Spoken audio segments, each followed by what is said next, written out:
प्रदेश में 230 सीटें हैं और 20 सितंबर तक जब तक ये सर्वे हुआ मध्य प्रदेश में किसकी सरकार बनने वाली है, तो हम आपको ये बता दें नंबर 102 से 110 तक बीजेपी नजर आ रही है। कांग्रेस के नंबर है 118 से 128, अन्य 0 से 2, यानी कि बीजेपी ट्रेल कर रही है मध्य प्रदेश में। कांग्रेस 118 से 128 सीट पर है, यानी कि 106 अगर एवरेज ले ले दोनों के बीच का नंबर 106 और 123, यानी कि फासला 17 सीटों का है इस वक्त। और 2018 में अगर देखें तो बीजेपी की 109 थी, कांग्रेस की 114, 5 सीटों का बस इतना ही फर्क था। और 105 से 115 थी बीजेपी 16 जुलाई के सर्वे में, 114 से 124 कांग्रेस पार्टी थी। अब कांग्रेस पार्टी ने अपना शेयर थोड़ा इंप्रूव किया है, बेहतर किया है, 118 से 128, बीजेपी कुछ नीचे आई है और ये 20 सितंबर। और अब अगर वोट परसेंटेज की बात करें तो बीजेपी और कांग्रेस के बीच में कुल 20 सितंबर वाले सर्वे में 1% 1% का फर्क है। अन्य पार्टियों को 13.4% पर, 42.8 पर बीजेपी, 43.8 पर कांग्रेस पार्टी। 1 परसेंटेज पॉइंट में 15 से 17 सीटों का फर्क पड़ता है दोनों में। और पहले की परसेंटेजेस अगर देखें तो बीजेपी 2018 में लगभग दोनों की सेम थी, 41.33, 41.35 2018 में।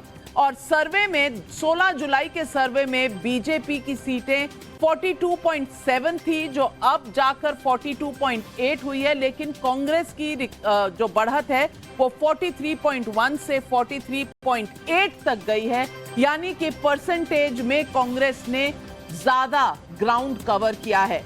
अजय आलोक जी, मैं आपसे पूछना चाह रही हूं, मध्य प्रदेश में ये जो बीजेपी का इस वक्त रुख नजर आ रहा है, क्या यही वजह है कि बीजेपी की सेंट्रल लीडरशिप ने 7 सांसद, जिसमें से 3 मंत्री, एक महामंत्री हैं पार्टी के, इन्हें उतारा है?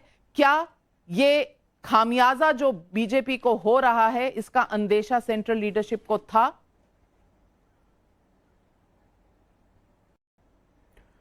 देखिए नविका जी, अति आत्मविश्वास हमेशा घातक होता है और ये हम समझते हैं बहुत अच्छी तरह से। ये आपका जो सर्वे हुआ ये 20 सितंबर तक हुआ। हमारी रणनीतिक बदलाव जो हुई है मध्य प्रदेश को लेके या राजस्थान या छत्तीसगढ़ को लेके, ये 20 से 27 दिसंबर के बीच में हुई है। और इन बदलावों का फायदा ये होगा कि अब आप अगला सर्वे जब प्री पोल सर्वे करेंगे तो यकीन मानिए हम कम से कम 4 से 5% वोट शेयर हमारा बढ़ जाएगा। इसी क्योंकि जितनी एंटी इनकम्बेंसी फैक्टर है, एक बार टिकट अनाउंसमेंट हो जाएगा और चेहरे आएंगे, संयुक्त लीडरशिप में हम जाएंगे, तो जो हमारी एंटी इनकम्बेंसी है वो प्रो इनकम्बेंसी में बदलेगी और ये आंकड़ों में बदलाव होगा। निश्चित तौर पे 11 महीने, मैं हमेशा कहता हूं कि 11 महीने कमलनाथ जी की सरकार रही है, वो हमारे लिए बहुत फायदा है। इसलिए क्योंकि उन्होंने 11 महीने में जितने कृत्य किए, जितने घोटाले किए, चाहे वो 63,000 करोड़ का मोबाइल घोटाला हो, चाहे मौजर घोटाला हो, चाहे इफ्को घोटाला हो, वो सब जनता के सामने आएंगे। और एक कलेक्टिव लीडरशिप का फायदा होगा कि हर चेहरा, हर मंत्री, हर सांसद, इसका एक अलग इंपैक्ट होता है जो अगल बगल की 5 से 8 सीटों पे अपना प्रभाव डालेंगे।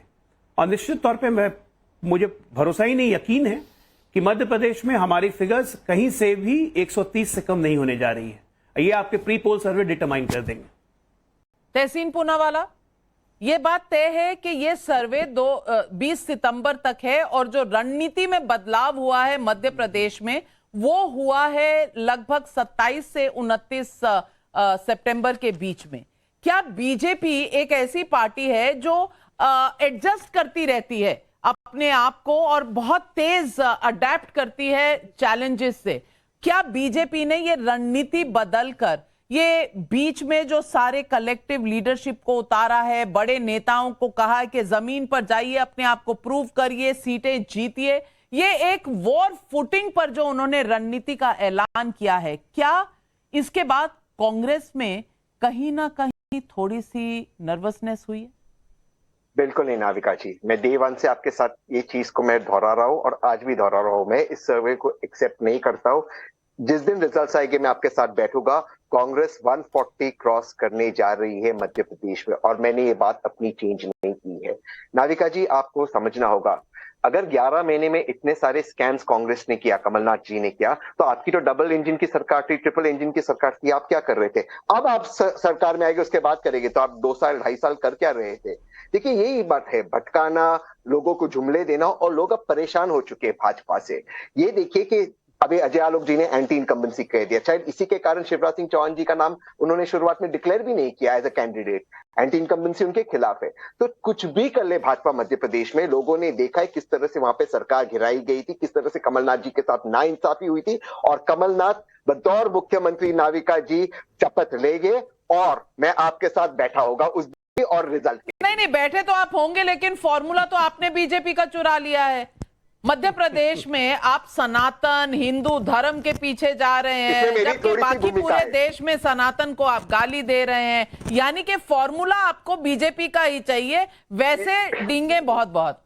इसमें मेरा थोड़ा सा मेरा रोल है, इंक्लूडिंग भागेश्वर धाम जी को बुलाने में मेरा थोड़ा सा रोल है। और मैं ये बात मानता हूं, अगर कांग्रेस सेल्फ गोल ना मारे, क्योंकि मैं तो सिर्फ एक राजनीतिक विश्लेषक हूं जो चाहता है बीजेपी हार जाए, तो अगर कांग्रेस सेल्फ गोल ना करे तो जीतेगी। और सनातन का हम सबको रिस्पेक्ट करना चाहिए, हर धर्म का रिस्पेक्ट करना चाहिए, और कांग्रेस को वही करना चाहिए। तो जहां गलतियां हो रही है मैं उनको कॉल आउट। कांग्रेस पार्टी और राहुल गांधी सनातन धर्म पर चुप क्यों है? अजय आलोक जी, ये विडंबना नहीं लगती कि फॉर्मूला आपका, लेकिन जब कोई गाली देगा तो उसके बारे में हम कुछ कहेंगे नहीं? जनता को मूर्ख समझना और जनता को बेवकूफ समझना, ये समझना कि गांव में बैठी हुई जनता समझती नहीं कि आपके इरादे क्या हैं, ये आपके अति आत्मविश्वास को झलकाता है। जब खुलेआम सनातन को गाली देते हैं, सनातन को खत्म करने की बात करते हैं, हिंदू धर्म एक गाली लगता है इनको, तो वो मध्य प्रदेश की जनता हो, चाहे राजस्थान की जनता हो, चाहे छत्तीसगढ़ की जनता हो, चाहे देश की जनता हो, वो समझ जाती है कि जो व्यक्ति न पितृवंश से हिंदू न मातृवंश से हिंदू, राहुल गांधी जी, अब वो सनातन को खत्म करने की बात को एंडोर्स करता है, और उनके राष्ट्रीय अध्यक्ष के पुत्र खड़गे जी भी उसको एंडोर्स करते हैं। तो ये सनातन का मुद्दा तो अलग है। मैं यहां बात कर रहा हूं, अभी जो सर्वे आ रहे हैं, ये निश्चित तौर पे सनातन का मुद्दा एक इमोशनल मुद्दा प्ले करेगा चुनाव में, बिल्कुल प्ले करेगा, कोई शक नहीं है इसमें। लेकिन जो सर्वे आ रहे हैं, मैं फिर कह रहा हूं कि यह हमारी संयुक्त लीडरशिप और हमारी रणनीति का बदलाव ये दिखेगा। और जितने काम किए हैं वो काम बोलता है। आज मध्य प्रदेश की तकदीर बदल चुकी है, ये बात दिखता है। आज आप भोपाल से इंदौर उज्जैन तक जाइए तो क्या क्या हुआ है, और जितने रनवे, जितने नए नए एयरपोर्ट्स बने हैं, जितने एक्सप्रेसवेज बने हैं, जितनी इकोनॉमी में बदलाव हुआ, कहां 23,000 करोड़ की इकोनॉमी आज 3.5 लाख 3.25 लाख करोड़ की इकोनॉमी हो चुकी है। तो मध्य प्रदेश में अभूतपूर्व कार्य हुए हैं। जितना किसान सम्मान निधि में 10,000 जा रहे हैं, तो 18 साल से आप ही की सरकार रही है, तो अगर ना होते तो भी जनता सवाल पूछती। लेकिन आशुतोष जी, फॉर्मूला बीजेपी का और कांग्रेस आगे है। क्या कमलनाथ ने कहा है, एक संदेश दिया है कांग्रेस की सेंट्रल लीडरशिप को कि भैया ये वाला फॉर्मूला मुझे छोड़ दो, इसलिए भोपाल में रैली करने की जरूरत नहीं है, इसलिए इंडिया अलायंस का भोपाल में कुछ ना होने वाला जब तक के चुनाव मध्य प्रदेश के ना हो जाए? कमलनाथ ने साफ मना कर दिया। यानी कि भोपाल कुछ अलग चल रहा है, बाकी देश कुछ अलग चल रहा है। ये किस तरह की अलायंस है? मुझे लगता है कि कमलनाथ ने समझदारी का काम किया है, क्योंकि एक साथ आप दो लड़ाई नहीं लड़ सकते। अगर आपको विधानसभा का चुनाव जीतना है तो फिर आपको विधानसभा के चुनाव में फोकस करना पड़ेगा। अगर लोकसभा का चुनाव जीतना है फिर लोकसभा में फोकस करिए।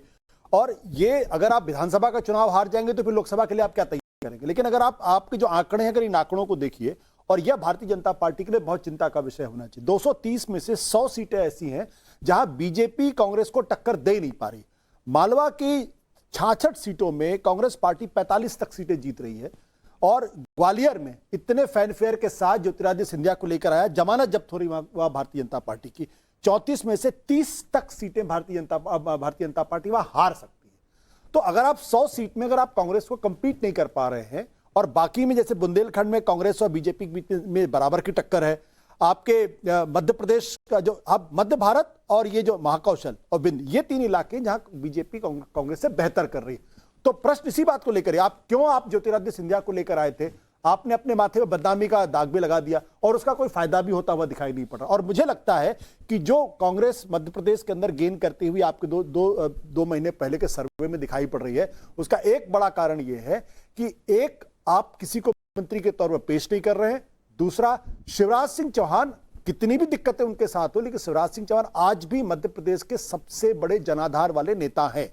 वो बीजेपी में भी नहीं, वो कांग्रेस के भी जो तमाम दो बड़े नेता हैं उनसे भी ज्यादा उनका जनाधार है, उनका कनेक्ट लोगों के साथ है। हो सकता है आज की तारीख में उनकी वो थोड़े अलोकप्रिय हो रहे हों, लेकिन खेती के मामले में जिस तरीके से उनकी सरकार ने काम किया है, और जब बाकी इलाकों में दिक्कत पैदा हो रही थी तब भी उनका जो एग्रीकल्चरल ग्रोथ थी वो जबरदस्त एग्रीकल्चरल ग्रोथ थी। सवाल इस बात को लेकर है, जब आप किसी मैस लीडर को ह्यूमिलिएट करते हैं, उनको प्रेजेंट नहीं करते, उनको कमजोर बनाने की कोशिश करते हैं, तो कहीं ना कहीं जनता के बीच में उसका असर होता है। और ये चीज मुझे